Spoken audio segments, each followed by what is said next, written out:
Hello there, Star Wars fans, and welcome back to another RebelScum.com video review.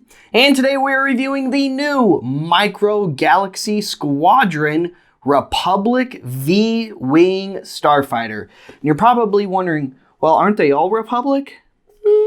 Not exactly. These did get added to the Imperial Navy shortly after the transition of Republic to Empire. So this is also technically an Imperial version, and there is a repaint out there floating around right this second of an Imperial V-Wing where it's that nice black and gray color scheme with an Imperial pilot to go with it. More on that when we pick one of those up for review here on RebelScum.com. Anyway, here's the Republic V-Wing in the packaging. You've got our V-Wing there in the bubble. You've got our little mini bubble card clone pilot with astromech.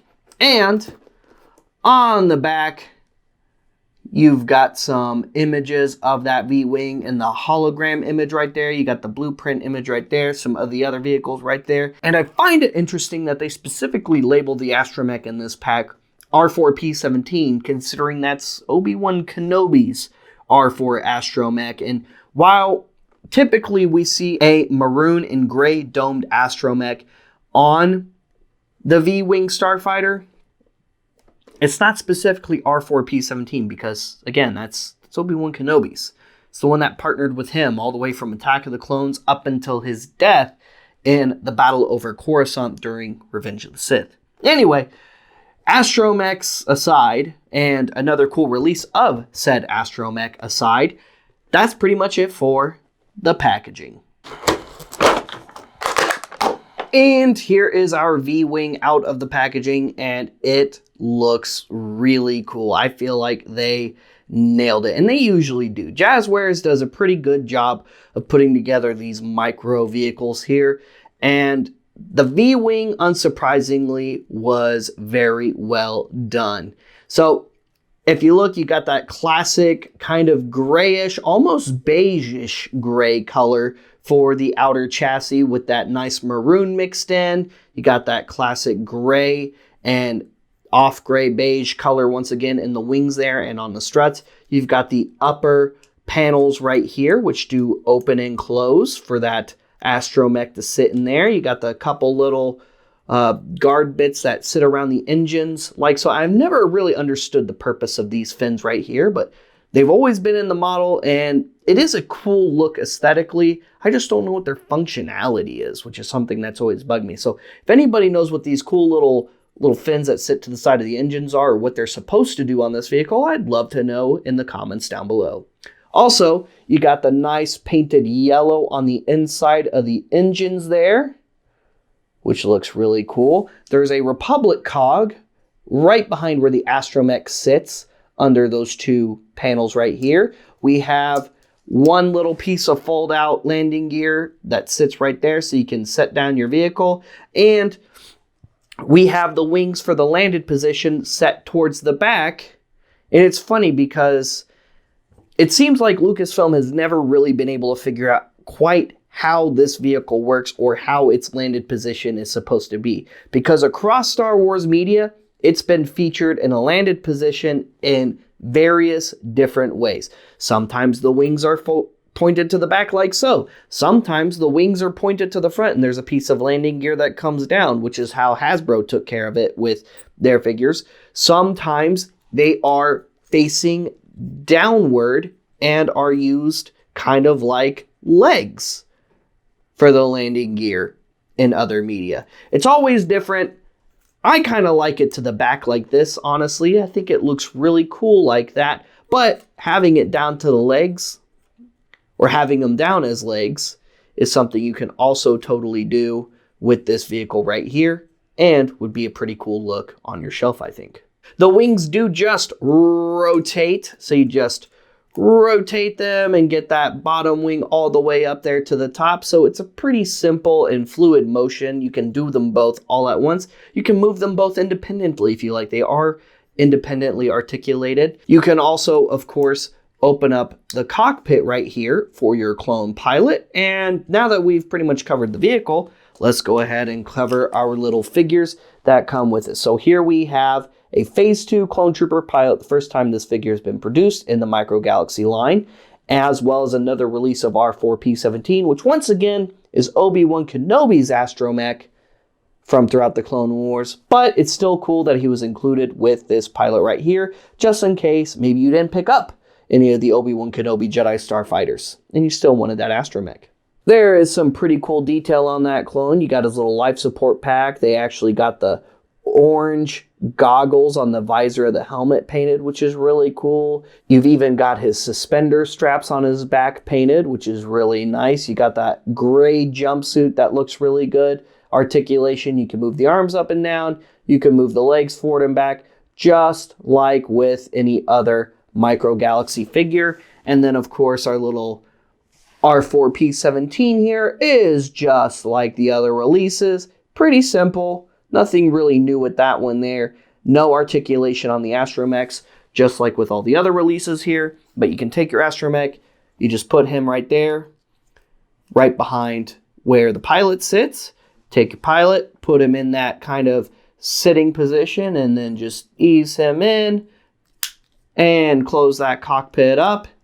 And then we can close those little fins to protect our little astromech. And that's one of the things I really liked about this vehicle design is there is actual protection for the co-pilot here. Because astromechs are a co-pilot in a vehicle, they also just quickly are able to fix systems, change power levels, input and make calculations for hyperspace much faster than a person or nav computer can, and make repairs mid-flight. Sometimes even take over as pilot if something has happened to the pilot or there is no pilot in the vehicle. Astromechs can also pilot starfighters on their own.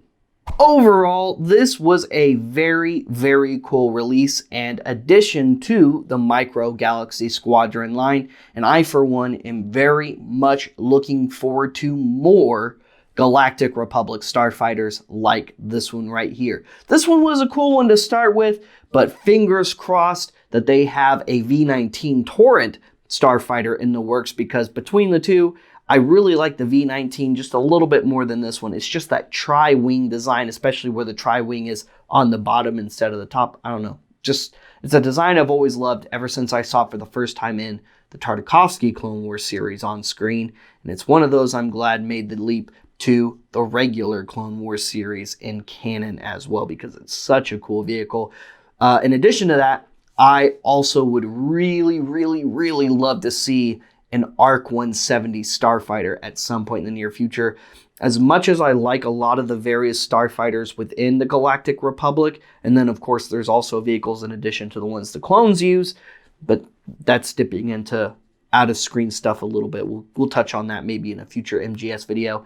The ARC 170 is my favorite. I love the ARC 170. It took the things I liked about the X-Wing design and the clone aesthetic, blended them together in a beautiful way that just is so cool. I mean, the coolness factor of the ARC 170 is so high as a prequel era fan for me, and it's very much one I look forward to seeing side by side with this awesome little vehicle right here. Stay tuned for more Micro Galaxy Squadron reviews. Like and subscribe and follow us on social media. Make sure you check the main website, rebelscum.com, daily for all kinds of daily Star Wars toy-related video reviews, news, and more. And check out our sister website, cooltoyreview.com, just like rebelscum.com in a sense, except it's all non-Star Wars toy-related news, videos, and more. And like and subscribe to the Cool Toy Review and Bay 12 YouTube channels for that video content. Come by this summer, June 27th through the 30th, to the first official Rebel Scum Con. Rebelscum.com has been around for almost 30 years, serving Star Wars fans new and old, bringing you Star Wars news, bringing you all kinds of awesome Star Wars toy content, hosting the world's largest Star Wars fan forum ever, and more. Well, now we're bringing the physical event to the party. Come on down to Rebel Scum Con 2024 in the Allen Convention Center in the Dallas area. For more information, go to rebelscumconventions.com. That's rebelscumconventions.com to book your Rebel Scum Con experience today.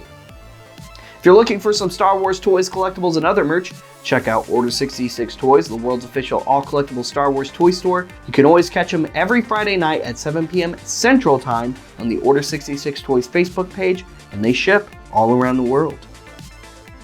Last but not least, check out our free archival website, collectorsoracle.com. We don't have MGS archived on there yet, but we do have lots of awesome Star Wars toys and collectibles archived on there currently. You can mark things that you have in your collection. You can edit them and mark specific variants and duplicates that you might have. You can mark if they're sealed or not. You can mark things you'd like to have in your collection. And the best part is, collectorsoracle.com is absolutely free to use, and you can share links to those lists, your lists specifically, to friends, family, and social media alike, whether you're trying to flex your collection on somebody else or whether you're trying to share your want list so people know what kind of gift ideas to look out for you. We'll see you guys later. We'll see you another time. May the Force be with all of you, you rebel scum.